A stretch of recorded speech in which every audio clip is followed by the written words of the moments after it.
Welcome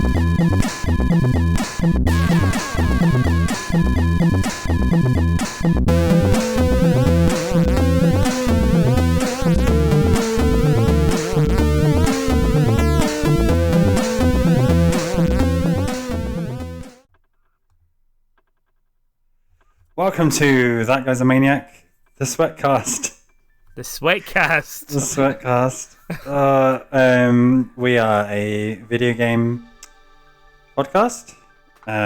We have a website called www.thatguys.co.uk. We have some socials. That Guy's a Maniac, all one word, lowercase. My name's Kanzi11, aka Farley, and if my co-host wants to introduce himself. Yeah, but I'll do it with a little bit of energy, shall I? Because there seems to be a complete lack on your side. You right there? I just can't deal with this hot weather. Alright, yeah. Hi, I'm Richie. Great. And do you have a quote for us? Oh, yeah, of course. Brilliantly segued as well. So, yes, I do have a quote for you. Are you ready for this one? Yes. So this is a quote from a video game. I want you to try and work out what one it is. I'll give you hints along the way. Right, ready? Yeah. Don't wish it were easier. Wish you were better. Don't wish it was easier. Wish you were better. Yeah. Don't wish it were easier. Wish you were better. Strange. In the immortal words of what's his name? Joe Kendo? Yeah, okay. Oh, I don't have a clue. You don't have a clue. So By the time I noticed anything was wrong, the entire city was infested with zombies. So I don't really have a confirmation on this because I just re-googled it, and apparently it is a quote from Jim Rohn, and I hope he's a nice guy, or hopefully, but apparently it's a quote from Animal Crossing. Okay. Who says it? Do you know? Jim Rohn? I have no idea. Is that a character in Animal Crossing? No. How are we feeling about this gimmick? This one is very, very hastened, and it is Chief who says it. Chief. Love Chief. Yeah. It's a dog. Yeah, so confirmed it is a quote from Animal Crossing. Confirmed. We did not just look it Breaking up 30 seconds ago. Breaking news. Confirmed. It's Chief. And he Chief. says, don't wish it were easier, wish you were better. Thanks, Chief, Yeah. for all your Animal Crossing quote needs. Oh my god, crossover with season 1. Hey.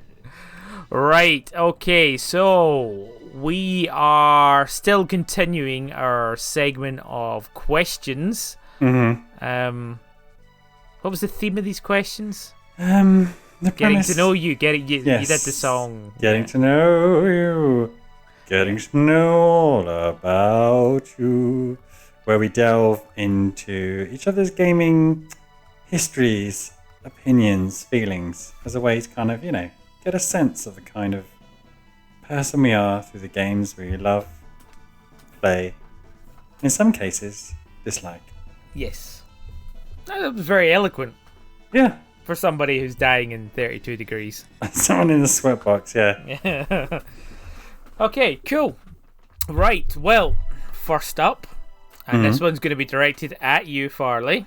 Okay, yeah. What game have you played through the most? Now, that might be like repeat plays or whatever, but what game have you played through the most? Yes, this is a good question. And the reason why it's phrased like that, I think, because we're not just after what game have you played the most. Because, I think it's fairly obvious in your case, right? It's probably WoW, right? Yeah, annoyingly. I mean, like, by / played hours, yeah, definitely. I did have another candidate, but, Yeah, probably is in my case. But Yeah, but this is not my question. It's your by question. quite a margin. Yeah, but that's why it's phrased in this way. I think secret question. I'm just at, and I don't really want to log in to play it anymore. I'm at 999 hours, 59 minutes in Pokemon Sword and Shield. Nice. Yeah, I got to try and capture the 1,000. So yeah, games you kind of burned through the most, and famously, especially in the age where games are cheap and you can pick up huge collections, the vast majority of which I remember when people were looking at things like achievement stats, and it's some silly quote like most people don't finish most games at once. Yeah. So thinking about games I've played through the most, the vast majority, that's not even one. And then there's a handful of games that I've beaten, that I remember playing through twice. So we've got Pokemon Yellow, Pokemon Sword Shield. Oh yeah, of course, yeah. Tomb Raider, Final Fantasy VII, Final Fantasy IX, Starlink, all the way through twice. Dino Crisis, I played quite a bit of. Pokemon Snap. Games that I've played through 3 or more times. I can only really think of Resident Evil 4. And, yeah. Every time it came out. Well, that new platform, yeah, exactly. Yeah. Yeah, I'll put it on and then remember how good Resident Evil 4 is and then play it all the way through. Yeah, pretty much. Such a good game. And I don't know if you've seen any of the remaster stuff about Resident Evil 4. Right, so they're doing a remake. The remasters already came out, and that was for 360 and PS. Whatever, remaster, it doesn't make any difference. So people are not too chuffed with the idea of a potential remake of Resident Evil 4 because it's such a tight game. Well, this is famously in hand quotes, we said when the news came out, but then having seen a couple of the screenshots, I was like, yeah, maybe it's going to be really good. Oh, okay. Yeah, just seeing it in the new, is it the RE engine? Yeah. Yeah, and just remembering Resident Evil 4, thinking, yeah, that could be really, really good. Not to take away from the original. No, anyway, I mean, like, those remakes, Resident Evil 2 and Resident Evil 3 were great. so I love burning through them. So I imagine it will be good, but I think it has to pay some kind of justice and not... Maybe it needs to be different enough to not be Resident Evil 4. Pay some kind of justice. Yeah. What do you mean? Well, like, rather it pays justice to Resident Evil 4 and is a different game, much like Resident Evil 2 and Resident Evil 3, rather than, keeping everything the same, the tank controls and that sort of stuff. Do you know what I mean? Yeah. I think it's... If they do the Resident Evil 2 and Resident Evil 3 treatment, I think it's... Yeah. It's almost guaranteed enough, to be a quality game. Anyway, back to the question. And games that I've played through the most, I've got 2 contenders, I think. Okay. One of which is Dead Rising. Yeah, of course, because it's got the roguelike element in it. Yeah, but also, for a while we used to have geekends where a bunch of us would get together, normally in the smallest flat we could find, and play card games, board games, video games. And for a good couple of years, I don't know how it ended up happening, but I would just sit and play Dead Rising whilst everyone else was doing whatever as a background activity. And so occasionally people look over, how's it going? I'd be smashing a TV into a zombie's head or whatever. And so I must have played through it 9-10 times just by doing that. And I'd get it down pat as well, so I could do it in a couple of hours. But there was like the achievements as well in it to kill like zombie genocide or something. Oh, yeah. I didn't get close to that after 10 Man. playthroughs. Because that would count over different playthroughs as well. Yeah, I think so. Yeah. I think so. Because otherwise you're pretty much just killing zombies constantly. Just Yeah. driving up and down the underground car park in the golf carts. It's hundreds and hundreds of zombies. But I think, having put some thought into it, the game that I've played through the most is probably the original Resident Evil 2. Yeah. Fitting with our identity. Just because, and I imagine you're the same, you used to have it down pat, just be able to do it as a casual, Yeah. sub 3 hours. Oh, I'm going to sit down and play Resident Evil 2. And, do it without saving, unlocking the Gatling gun and the rocket launcher and all that. And we touched on this in one of our recent podcasts.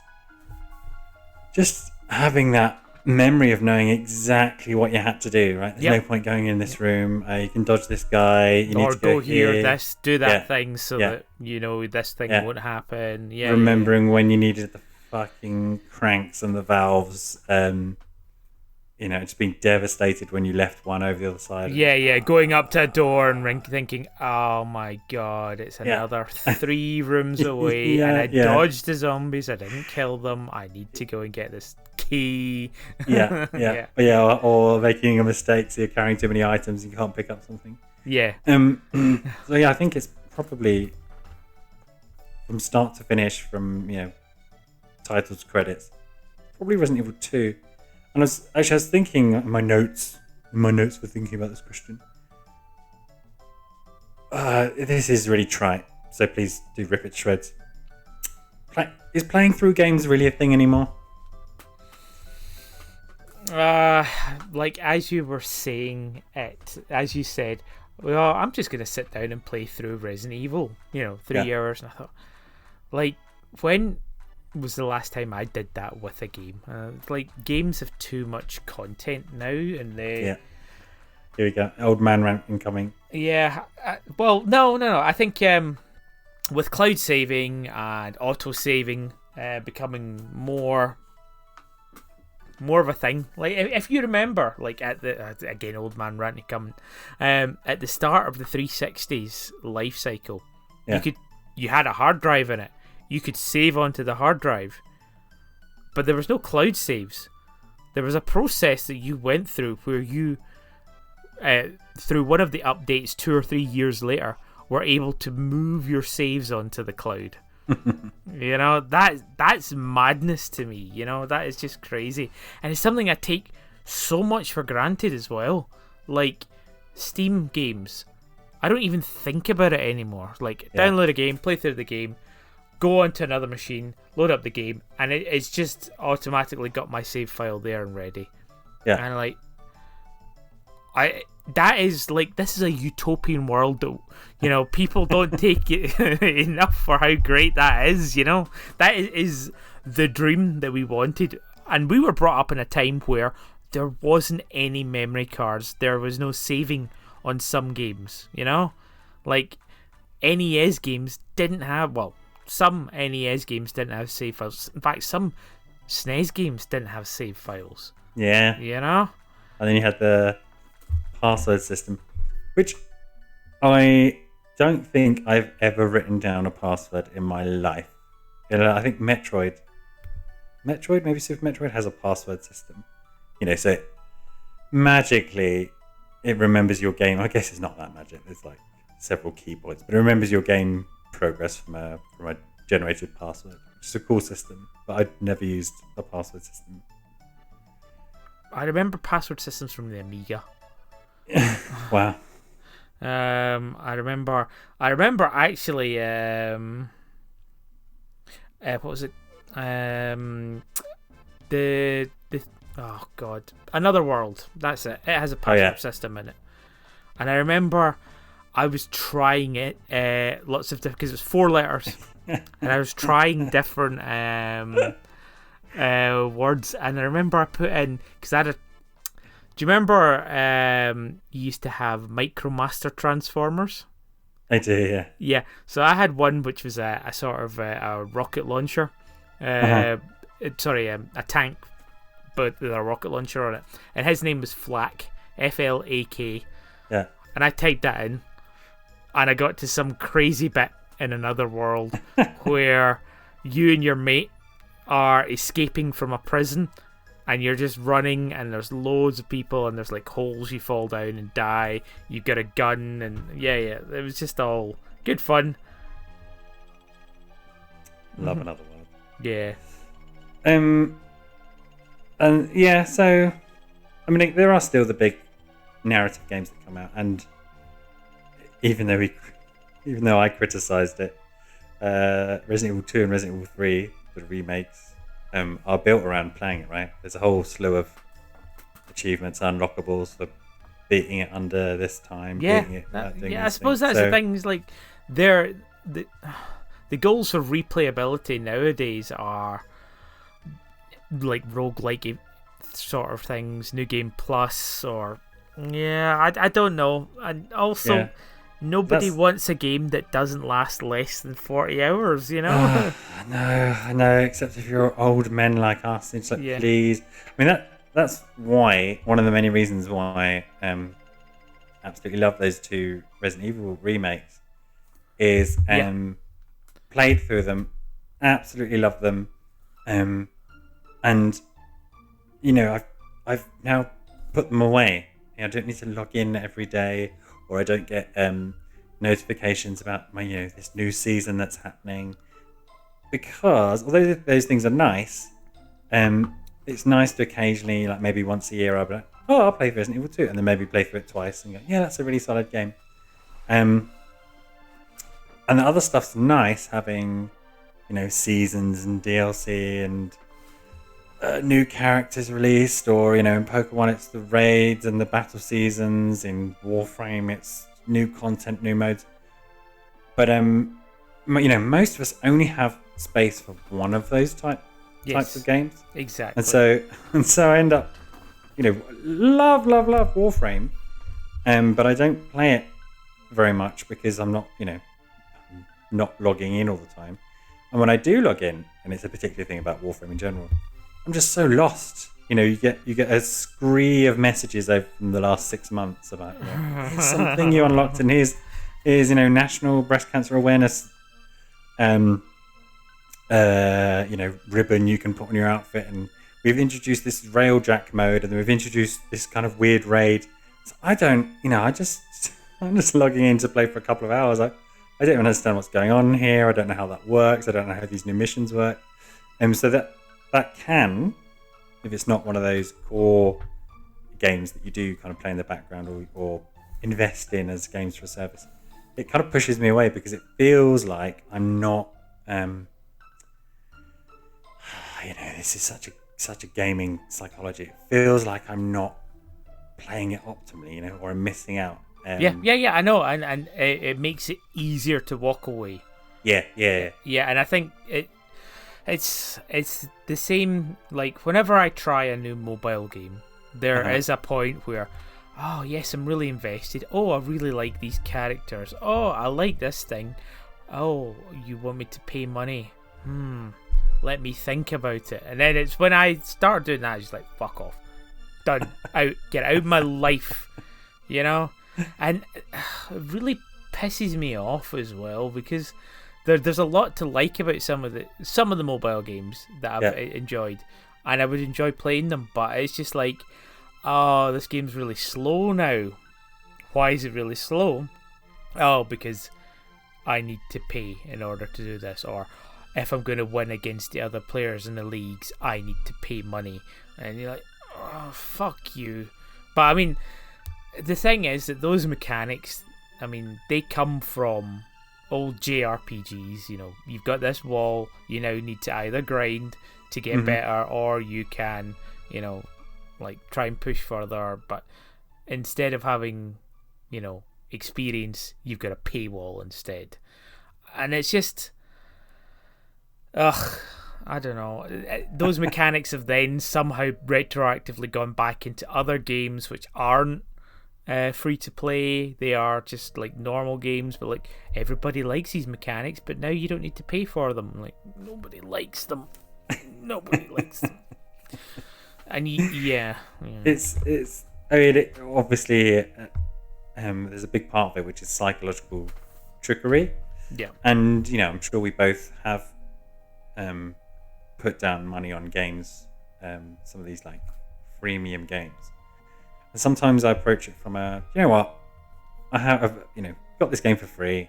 I have really enjoyed it. I've logged in daily, and so it's my, I'll drop whatever 20 quid on it as the season pass. But that's and then sometimes I just never play the game again. So that's my way of saying to the developers, like, thank you, I did enjoy your game, and I think I got my money. I got my time out of it. So I don't justify throwing a fiver at it.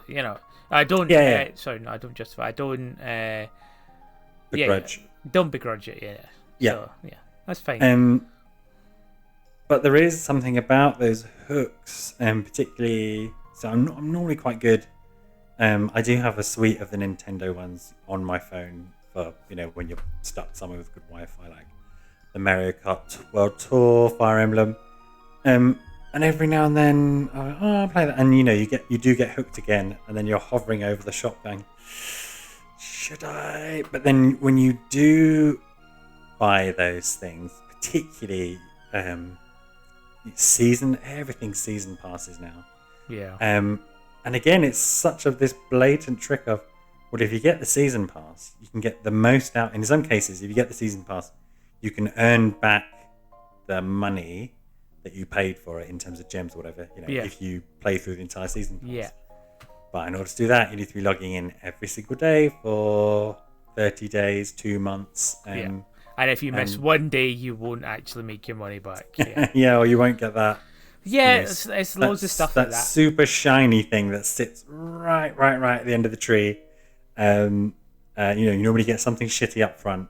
Yeah. Like some skin or costume or cosmetic, but then there's something really, really nice at the end. The thing that gets me and usually puts me right off is like you'll go to, like, they even do this in like Pokemon Go, like you'll go to whatever the game currency is. You'll have a look through the shop, and as you're talking about hovering, and then you'll have a look, you think, all right, okay, I could get that pack of coins, it'll help me out, it's 20 quid, and then you look down and you see this goes all the way up to 300 quid. Yeah. And I'm just like, I'm not, no, fuck this, like, but there are people who are throwing 300 quid at this, Yeah. But they're the whales, they're the ones that they try to get, which are paying for it for the rest of us, Yeah. Yeah. Yeah. Oh, yeah. Often those top tiers get pretty high. I was looking at Magic the Gathering Arena, and obviously they do quite a good job with sleeves and pets and whatever if you buy a season pass and stuff like that. But yeah, you could drop hundreds of pounds on one version of those currencies or not. But I quite liked the point you made earlier about perhaps this coming from JRPGs, because as you know, I'm trying to do this stupid Operation Last Bus Home, trying to get all the Pokemon out of the old games. So at the moment I'm on Sapphire, and I just forgot how much of a slog. Although we don't tend to think of Pokemon games as being JRPGs, for whatever reason. They're. Yeah. They don't sit up there in the pantheon of JRPGs for one reason or another. But yeah, in order to, so I have to. There's this thing called the Battle Tower. There's a level 50 Battle Tower and a level 100 Battle Tower. There's ribbons for being on the team that beats those. When I was playing that game for reals and had all my team and items and money and whatever, I never got to 50 battles. So I'm trying to do it now with a suboptimal team. So I was like, let's get some. Who are the cheapest, nastiest Pokemon from Sapphire to carry, a Nidoran and a Mr. Mime through. Yeah. So I went for Metagross and Salamence. And it's taken me hours to catch them, then EV train them, and then just getting up to level 50, which these days, in a modern Pokemon game like Legends Arceus, Sword or Shield, is 20 seconds in the shop. Yeah. And then And it's not real money. It's just like whatever Yeah. crap you've collected. Yeah, no, yeah. In-game currency, you're force feeding this thing rare candies, like you're some kind of feeder. Yes, I reckon it's taking about 5 hours to do all that just for these 2 Pokemon, and that's just to get to 50. If I do the Battle Tower, keep your eyes on www.thatguys.co.uk to do. But then I have to get them up to level 100, and that is, do you remember playing it? And even if you got lucky, was there lucky eggs in Sapphire? Yeah, No, lucky eggs have been in since like the Gen 2. Really? Yeah. Beating some high level Pokemon in the wild, and then just watching your XP bar, not even in undetectable like pixel movement. Oh great! I've only got another 400 of these to hit level 90, level 97. Anyway, that's all by the by. Let's flip the question onto you. Which game, Richie, would you say you've played through? I mean, I don't know if we want to really go into depth on the game that I played the most of. I would say you know what it is, and we've already answered this question. And it's World of Warcraft. So Yeah. not only have I played through about 4 expansions, and then I stopped playing, and then they now have this remaster version, the classic version, and I've gone through and I'm playing through that again. And it, it's a time sink. You can spend a lot of time on it. You can do lots of things. There's multiple classes to level up. There's different approaches. Would you say rolling another tune? Is that how you say it? Yeah. Would you say rolling another tune kind of counts as a playthrough? It depends what you define as the end. Getting to max level for a character. Yeah, I guess that's kind of. Yeah, but it's probably tip of the iceberg for what you spend in that game and that character as well. Because once you're end game, there's so much more to do. So how many times do you reckon, if that's our definition of going through for WoW, how many times have you played through WoW? Probably.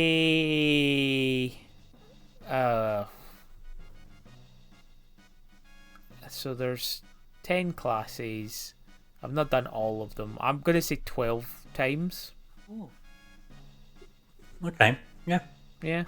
Yeah. It's really interesting to me if you if magically you could plug all your memory cards and game files into some software that ripped all this data, to see how how diminishingly small the number of games. Most as we started with, most games are less than one. Quite a few games, you've beaten once, and then I reckon it just vastly diminishes, and there's just a handful of games on that far right of the graph, anywhere near like 10, 12 playthroughs. Yeah.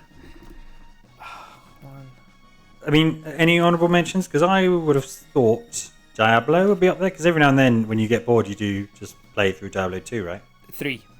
3, sorry. Yeah, so I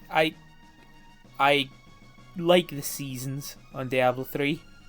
I like the new things that they add, because when they do a new season, they bring in a new mechanic. Like, very famously, I think it was like 2 or 3 years ago, they brought in a season where you could completely kit out your follower to make him better, and you could give him set bonuses and things like that, or her. And then they just kept that. It's just like, yeah, from now on, your follower just can have all of this stuff as well. Oh, that's really nice. That's quite cool. So like they keep progressing with that. The thing is with the seasons is like I like going through that process of running through, and doing it with a class or whatever, and you then get the full set bonus, and then you get to a point where you can continue to try and grind and push and get minutiae of stats up or hope for particularly good legendaries. But then as usually when I drop off, it's like, yeah, this was fun. I enjoyed this time I spent doing the seasons. I'm done now. I'll move on to something else, you know. Yeah, well, we've sung the praises of Diablo 3 before, but despite the fact we've just whinged about, for you anyway, they seem to really hit that sweet spot of, yes, it's games as a service and there's extra content, but you can kind of jump It's not in. really though. There's In. It's not too overwhelming. You know, feel like you can get to the end of it. And, okay, yeah, and then, you know, I'll come back for next season. I mean, the difference is, like, with World of Warcraft, there is a monthly payment. Uh-huh. But with Diablo, it's a one-off cost. That's it. For the season. You don't pay for the season. It's Wow, so it's just free updates. Yeah. So what's their model on Diablo? Is there a shop? No, well, if you remember, no, there's no shop. There's no extra money. You just pay for the game. Yeah. And you can actually get it half price whenever there's a Blizzard sale on for Yeah. all systems. And that's it. You are part of it. There is, you know, there's seasons where you can compete and go up the ranks and stuff like that. Not interested in that. I actually just like just seeing what they've done to the game and what's new coming out. That's it, really. Wow. I can't. Do you remember which podcast it was where we talked about? It was like a debatey one. We talked about the insanity of it was The Price of Games, episode 30, season 1. Yeah. The insanity of it. Like how they're making the money. Yeah. Understand. No idea as well. I mean, there is no extra money that I'm putting down. Yeah. But they just continue to support this game. Lovely. That's what we like. Lovely. Yeah. Anything else you want to say about WoW or any other? I don't contenders really up want there? to talk about WoW anymore because, yes, I have spent a lot of time on it. But in the pantheon of games that I've played, I would say I'm with you on the Resident Evil 2. Hey. Yeah, I would say that's up there as well. I have revisited and replayed Ocarina of Time Ooh. a multitude of times, and that is from start to finish. You know, that is defeating Ganon. One thing I've never done fully in Ocarina of Time is collected all of the heart pieces or got the 4th bottle. The pose. I think we've had this conversation before. We have, yeah. It's just, that is end game, and it is painful end games, and I just like, what is the point in having a 4th bottle when you're literally at end game, you know? Well, it's like Lego games. Typically, you unlock one of the best characters as the last thing you do. Yeah, exactly. I've got nothing to do now. Yeah. I couldn't get this character any other way. Now I've got things to do. On Ocarina of Time, I'm sure we discussed it again. Did you play? Was it the Master Quest of it? Yes. There's not like an alternative version, Yep. so that's in there. It's interesting, and maybe this contributes, that both Resident Evil 2 and Ocarina of Time have had multiple releases. Yeah. Well. So I've got it on the DS. I've played it on the N64 multiple times on the N64. I played the GameCube version that came with what's it called? Wind Waker. Yeah. And I have played evil emulated version where I was able to go in and change all of the textures and basically turn it into a remastered version of Ocarina of Time. Which is really, really good. Yeah. Is it on Switch Online? Must be. Yeah, maybe. I'm checking right now. Yeah, okay, cool. Check Carry On Vamp. I've stood up. Vamp. Okay, so other than Ocarina of Time, another one that I've played a multitude of times. Well, probably not a multitude, but several times, and I've really enjoyed each time. Again, from start to finish, is Chrono Trigger. Again, I've talked about it before. You have. Yeah, And there's just something thoroughly atmospheric about that game, the dystopian 90s nature of it, and the music, all that sort of stuff just really, really adds a lot to that game that just makes you think, I want to play this game again. So I can confirm Ocarina of Time is on the Switch Online N64. Yeah, now that you say it, I've loaded it up and I've played it and I've got to. I'm playing it right now. It's my first time. Should I do a live playthrough of Ocarina of Time? Link's on a horse. There's a moon. I could already hear the music as well in my head. Gang, gang, gang. No, it's not. Good? It's very, very wispy. Is it what? Is it good? The game. Yeah. Yeah, it's not too bad. Although I think you might struggle to find the sword. It's weird. Like, what should I name my character? I'm gonna go for Kanzi one. It's a rhetorical question. Okay, sorry. Yes, it is a good game. One of my gripes that I have with regards to Mario 64, and I do put these two in the sort of same boat because they came out at the same time. They've got the same kind of graphics as well. Is the camera? Vast deep forest of Hyrule. Long have I served as the guide. Do you know how fun this? Yeah. Maybe next time. Is the camera? And in Ocarina of Time, camera gripes. Yeah. No, the camera is.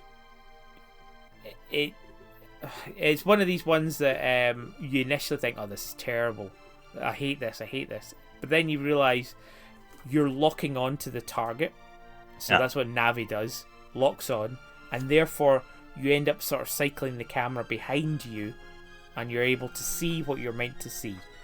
And you can do that at any point. You just whoosh the camera behind you so that you can do a jump properly. And like that, I almost want for Mario, because it bugs me that you've got this weird it's like Lakitu thing where actually no, I'm going to turn this way so that you can see around the corner. Fuck off! Stop turning. Have you ever killed Lakitu in Mario 64? Killed Lakitu? Yeah. Lakitu. Yeah, that's his name, right? Lakitu. Lakitu. Okay, yeah, no, that's fine. I didn't know you could do that. Yeah, there are a couple of things you can do. You kill him, and then you're kind of stuck for a bit. I think he obviously comes back, because you kind of killed the cameraman. Yeah. Good stuff. I'm surprised Skyrim isn't on your list.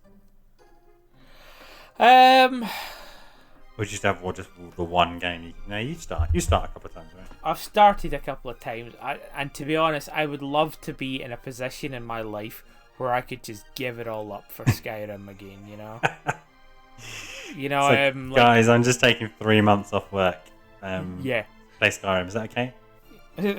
But I mean, I should just pack in the WoW and just redo Skyrim and enjoy all of the crazy new add-ons and things like that they've put into it. No. It's great when you can delve into those worlds and those big plots and just do what you want. And I think I really liked Fallout 4 story-wise and atmosphere-wise, but they added this awful thing where you had to defend people. You'd be on the map, you'd be scouting, you'd be enjoying. I'd be doing my sneaky thing. I always end up doing high sneak sniper or high sneak bow and arrow builds, and that makes me happy.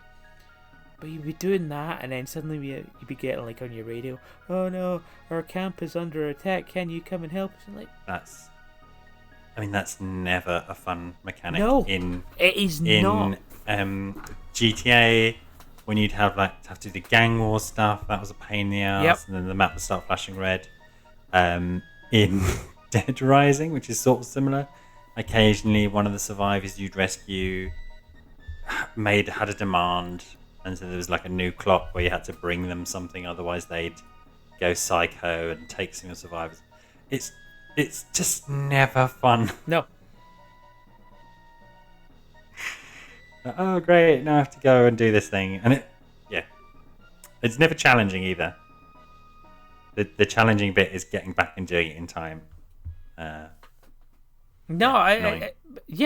and the thing is like, I don't want to do that, but the game makes you. It's like, just hands down, I don't want to care about villages. I have zero attachment to these people, but I have to. Otherwise, I lose stuff, or I get a degrading rank and stuff like that. And it's just like, that's why I haven't really got that far, I got quite far in Fallout 4.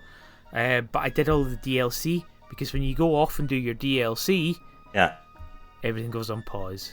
Great, fantastic, Nice. yeah, enjoy it. I do love the DLC, which takes you and puts you in a different place. Finally, I can relax. All those tickers ticking down, I can relax. So I think, actually, if I was to go back and play through any one of those games, I think Skyrim is wonderful, and I love it to bits. But I think the most fun that I had in a Bethesda game was New Vegas, and it's purely because I think it tips, or it gets pipped to first place because it doesn't have that horrible mechanic in it. Fallout 4 is superior in every way. It's prettier. There's more things you can do with it. They've added better functionality. Yeah. It maintains a really, really good plot as well. Yeah. But the fucking base mechanic actually negatively adds to it. But yeah, I think I don't have much more to really add to my list of things that I've played through multiple times. As I said, last podcast we were talking about Last Remnant.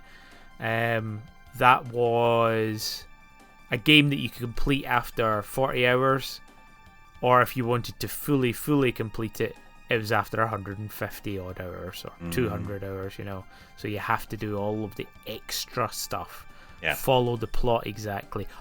And this is the worst part, if you don't answer one of the questions correctly, you just can't complete the game entirely. So you're literally reading a guide every step of the way. Yay, that's fun. Yeah. Or these days you're watching a YouTube video at ×3 speed and then pausing it and then doing exactly what you've just seen in the video and then unpausing it. I'm enjoying playing this game. Well, some of it, like Last Remnant, some of it is, I'm not going to play another 140 hours of this game, so I don't want to fuck it up and then have to replay, come back all the way to play it. Listen, picking up on something you said earlier about games as a service, do you ever see games which you think, again, this is a bit of an old man moment, you think, had that come out 10 years ago, I would have been all over that. But now I'm not even willing to look at it. I'm not even going to download it. I'm sure it's great. What did I last have this with? I think Monster Hunter Rise. Looks beautiful. It's already had 2 updates. I played the demo, which was like a multiplayer demo. Super fun.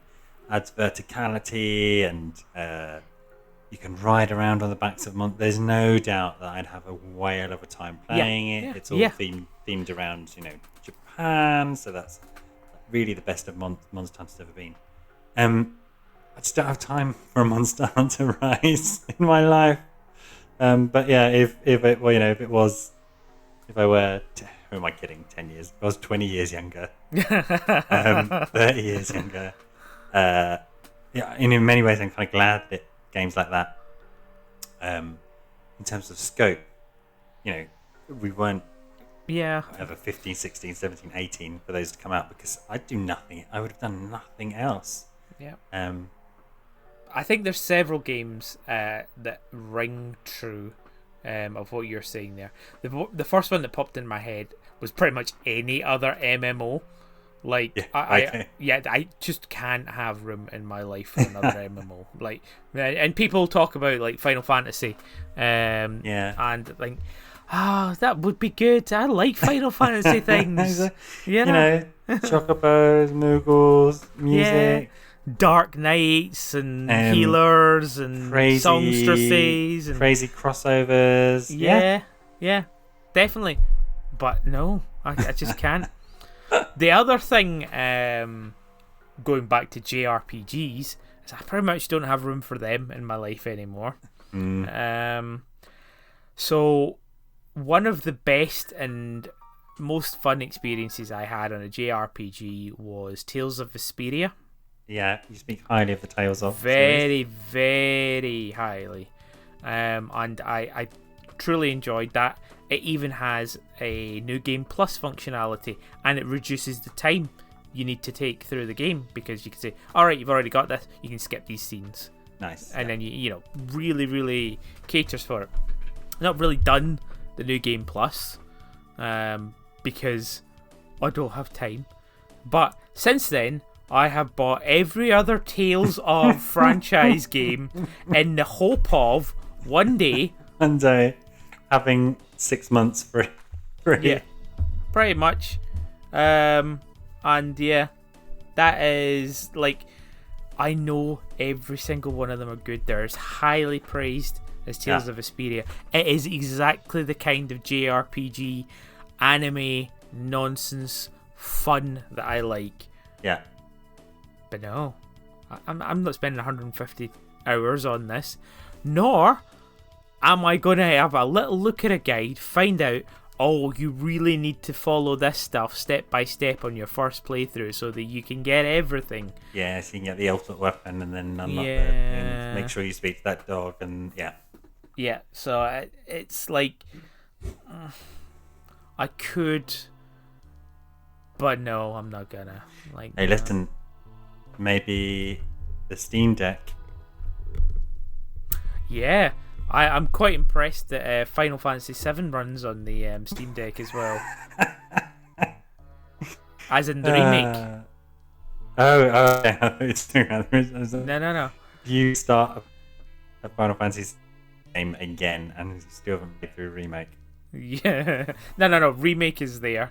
And it is playable on that little device, which is pretty impressive, to be honest. Oh, hey, it's not the second game, the like sort of sequel also came to Steam last week. What sequel? The one with Yuffie.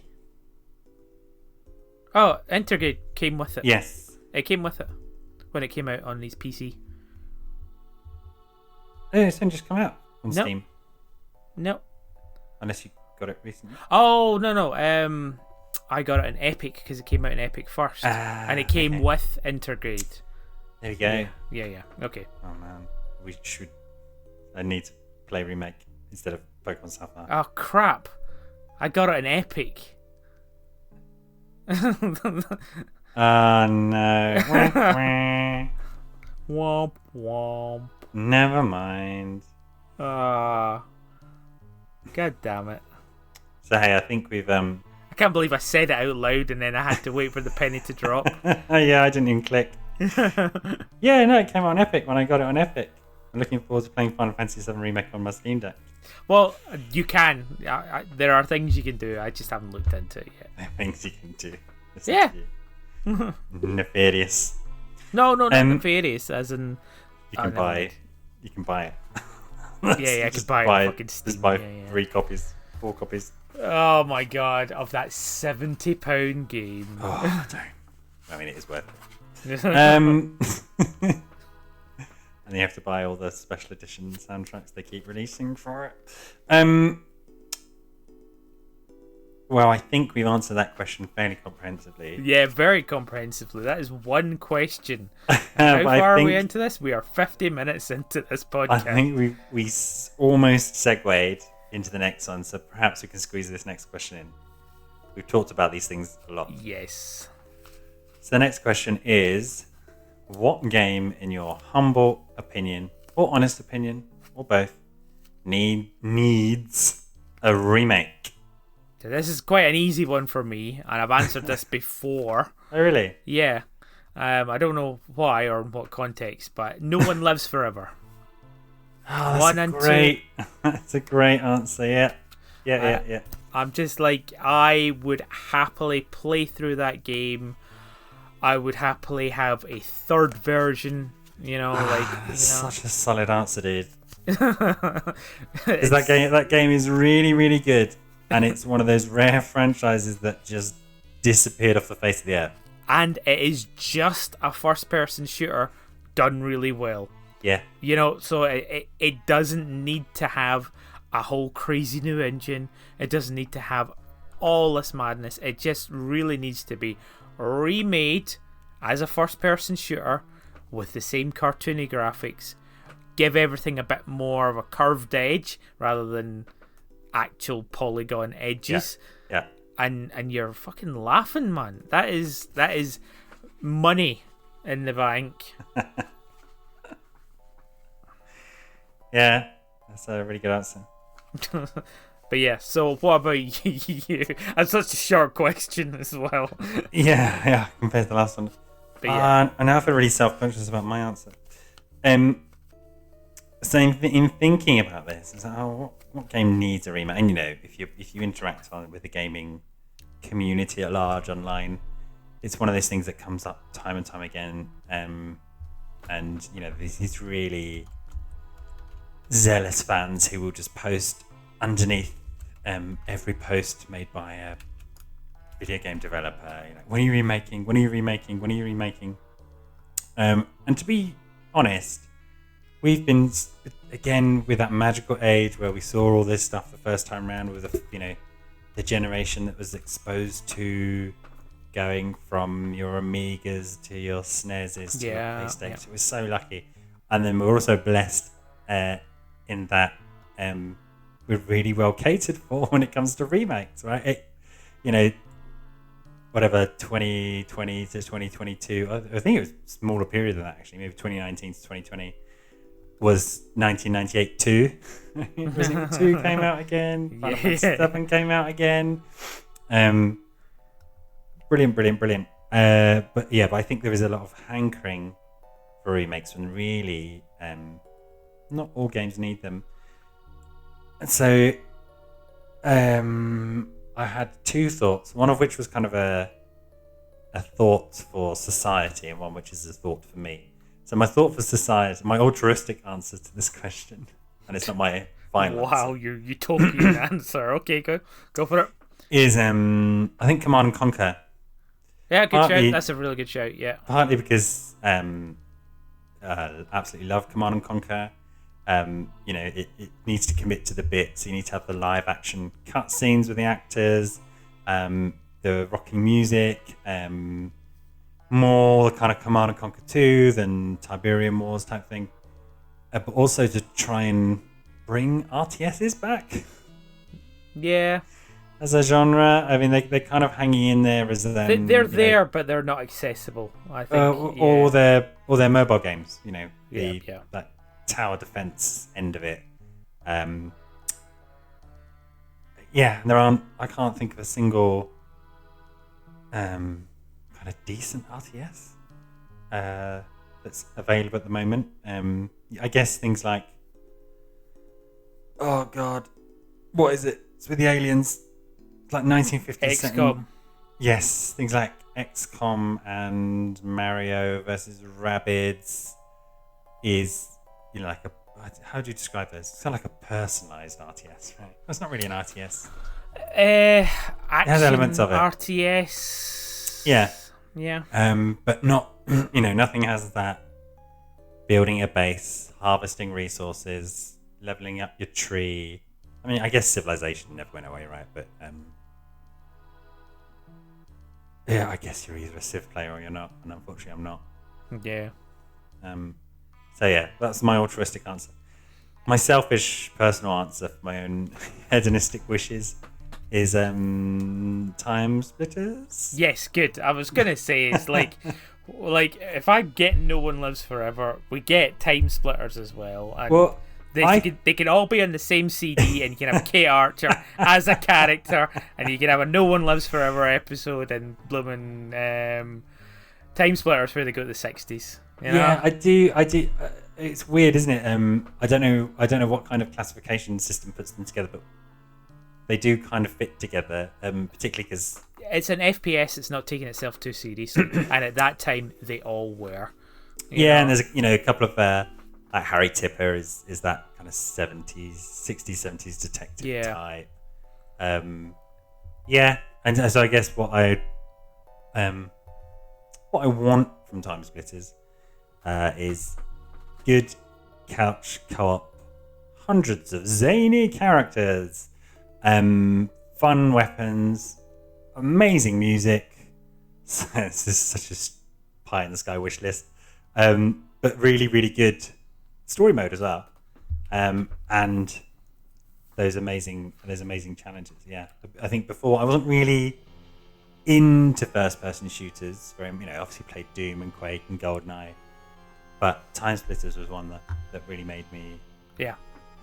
I loved it. Played all of those games to death, even 3.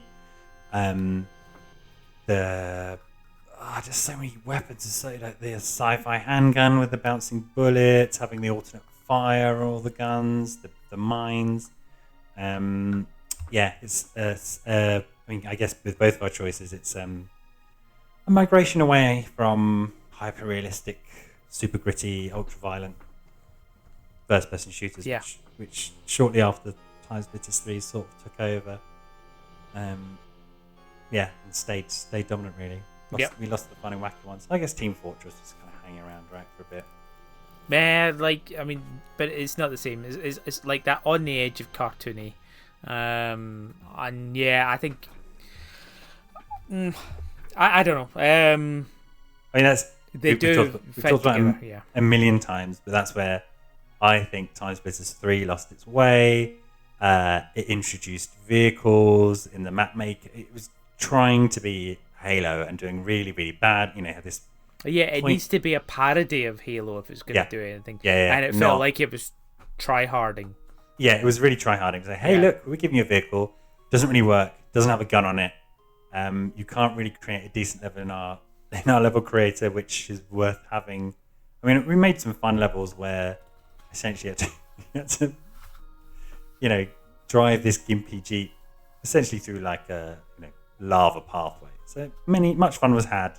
It's because the Jeep was so bad, not because the Jeep was so good. It was better off doing its own thing, and like you say, as a nod and a wink parody to everything, right? Evil Dead, Big Trouble in Little China, all the time travel films, detective show. Great. Yep, no, I agree, and I was hoping that would be the case. One thing that I did mention last episode as well, Wario Land. Yes, that's a remaster, but like exactly the same, but without the flickering and with exactly the same. Yeah. Exactly the same, but you can see it. The same as the Paper Mario graphics. That's what I want. Paper Mario graphics, but Wario Land in its identical form. It's the same as the Donkey Kong Country games on the Game Boy. They were brilliant at the time, because I don't know if you remember Donkey Kong Country on the SNES. It's hard to describe. It looked good at the time, but you look at it now, and you think, how on earth is that really weird, sort of almost like Mortal Kombat Clay Fighter look to it? It's because they've got more pixels, they added this sort of realism look to it. I know exactly what you're talking about. But in some levels, particularly those levels where it's snowing or raining, it's so visually busy that you kind of you're occasionally your eyes kind of shortcut. You're like, I can't. I'm just looking at static. Yeah. No, look, I'm the same with you, and like I think we've had this conversation before. I'm not a fan of the Donkey Kong series because of that. It's just like, and shit will happen. Like, oh right, I need to jump into a barrel that is underneath that I can't find so that it can shoot me up on a diagonal. Yeah. Ugh. But as bad as that was on the SNES, or as bad as it is to go back on the SNES, imagine that condensed onto a Game Boy game. Yeah. And I played through all of, I think, Donkey Kong Country 2, or whatever the Game Boy ones were. They went up to 4, and absolutely love them. It makes me think of the Wario game. I think because both of them are set on pirate ships for parts of them. Yeah. But yeah, that would be my backup choice, I guess. Those games specifically, in exactly the same way you described for the Wario game. Don't change a thing. Make it feel exactly the same in terms of the physics and all of that, but just make it playable. Yeah. Because time has not been kind. No, I know. We used to put up with a lot more shit when we were, playing it by lamp in our bed. Or I suppose, and I used this analogy last time. Give it the Diablo 2 treatment. That remaster where you can flick it through to the disgusting old version. If you want to remind yourself how lucky you are, just Christ. Yeah, press G. Press G. Right, this was rubbish. Okay. Right, okay, back to it. But yeah, that sort of stuff. Like there's probably a multitude of games that the moment I end this podcast will be like, why didn't I say this game or that game that definitely needs a remaster? Yeah. And to bring some of these games to a modern audience. Absolutely. But have games changed past this point? Sometimes it's really difficult to judge or to get that critical distance, because sometimes I think gamers these days haven't had the same trajectory as me, and they're missing out on all these great older games. But then the other part of me is there are so many games out there. There are people who are just playing visual novels, and then I'm sure there's people out there who are just playing RTSs. Like, what on earth are you on about? There are 400 RTSs, and I regularly play all of them. Emulations out there, as well as all the remakes and the remasters and the re-releases. So perhaps it's not as bleak as that. So I always struggle with, is this just my old man interpretation of what people do and what needs to be brought back, versus what people are actually doing. But I guess it's the games which are in the mainstream or very popular, which I tend to think of when I'm thinking about what people are and what they aren't playing. Yeah. Who knows? Maybe there is. I'm just wondering if, say, mechanically with the save file system and how much everybody is sort of reliant on how modern technologies handle, just saving in general, or indeed how games can be piecemeal. Would these games translate to today's world? Well, I think they would, and I think it's the first genuine reference made to the Dark Souls series. Look how well loved that was. Being hard. To be honest, the when you were talking about it, the example that came into my head was Cuphead. Yes. People playing this ridiculously evil bullet hell platform. That's a really good example as well. So both of those examples, part of the appeal of them, us long in the teeth gamers, can interpret as, they just sneaked back what we used to put up with and made it mechanic, and now everybody loves it. Yeah. Both of those games are more than that, of course. They're beautifully polished and bring out the best of some of those hidden things. But and again, we've spoken about this before. There's something about, so I've got a lot of friends now who are just introducing their children to video games. I know. Oh God, make me feel old. I know. But despite I'd say Put them most. through the hell of Commodore 64 loading Well, sequences. this is what they were talking about. You say, what can I get for my kids? They're like, whatever, they're this age and this age. Whereas when we were navigating this, it was just like whatever was out. Oh, this is some completely inappropriate, ultra-violent game, but that's what's out and I'm playing. And with some of the dads who played games more now, they are having the discussion of, it's so easy to just give them everything for very, very little. But actually, perhaps I want to recreate that experience of, here's the game you've got for 6 months. I want you to play it and, really get the most out of it, and all the stuff we talk about when it comes to that muscle memory and working things out for yourself versus, hey, here's a game. Go watch some YouTube videos about it. Yeah. Or here's the Switch Online expansion pass thing. Here's 300 games for you to just have all at once. Or do you offer them a more curated experience, like going back to the joke you just made of okay, you're going to play, my top 5 Commodore 64 game, on original hardware. Yeah. And then only then, once you've kind of gone through that, and then I'll allow you to play some NES games. It's really interesting quandary, I think, to be faced with. Yep. And one that I'm kind of glad I don't have to decide.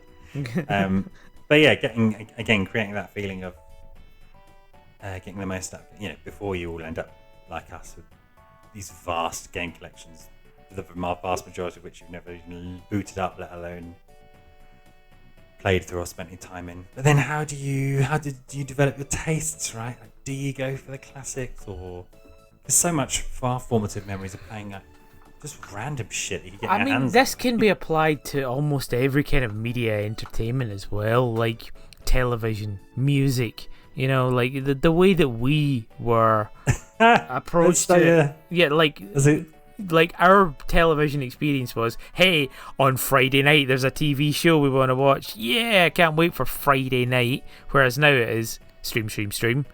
Or you just have to pay for every single streaming service. And with music, who buys a CD anymore? You got Spotify, it's just like... Yeah, but I guess those two examples have some overlap with gaming. Yeah. But if you were saying, I'm letting my child watch TV, what should I watch? You wouldn't be like, wow, start off with the black and white stuff. You'd never do that. You're like, just watch, here's a good age-appropriate TV program. But with music, you would be a bit more, if you're a music fan, perhaps, you would be a bit more of a dick. Like, oh, well, actually, you have to listen to this classic absolutely music from the 50s. No. You can't like this band's newest album. You have to go back and listen to the album they brought out in the 90s. That meant so much to me, Exactly. But also there's I guess with gaming, there's the worry of, which we've endlessly talked about, if you give them Mario Odyssey, right, which I think is probably one of the best games for children, I think it still has that wonderful Mario magic of teaching you how to play it, and in a way that feels effortless. It's then really hard to go back to Super Mario Bros. Yeah. And get the same experience out of it from if you're playing that the first time. I mean, that's a bad example, because I think Super Mario Bros. Is still worth a play. But yeah, you don't want to take that experience away from or be like, oh yeah, this is the equivalent is this band that I really listened to and absolutely loved, and then copied off the radio and give your mate a tape, and they're like, oh, that's shit, mate. Yeah. Exactly. Can't believe you like this. And people your age liked these games, did they? Yes, it's got an amazing plot, and I know the control screen and camera are absolutely awful, but once you get used to it after 20 hours, it's great. And that's back before we had analog sticks. Yeah. God. I know, when R1 and R2 was pan up and pan down in first person shooters. Oh my god, yeah, you're so right. Ugh. Right, okay. I think 2 questions down. Oh yeah. Quite impressive. I think we genuinely got to know each other in that we just talk about the same 6 games for every question. Yeah, it's brilliant. Who knew? Yeah. It's not like we have a massive catalogue of games. One of these days. Yeah. One of these days, reader, we might surprise you. Yeah. Get that cancer diagnosis. Try and get some time off work and get through it. Yeah, Yeah. Give us your The bucket list, literal bucket list. You can give us your chemotherapy and Tales of Diary at the same time. Yeah, exactly. Yeah. Oh god. Oh well. On that cheery note, that guy's a maniac. Why'd he bite me?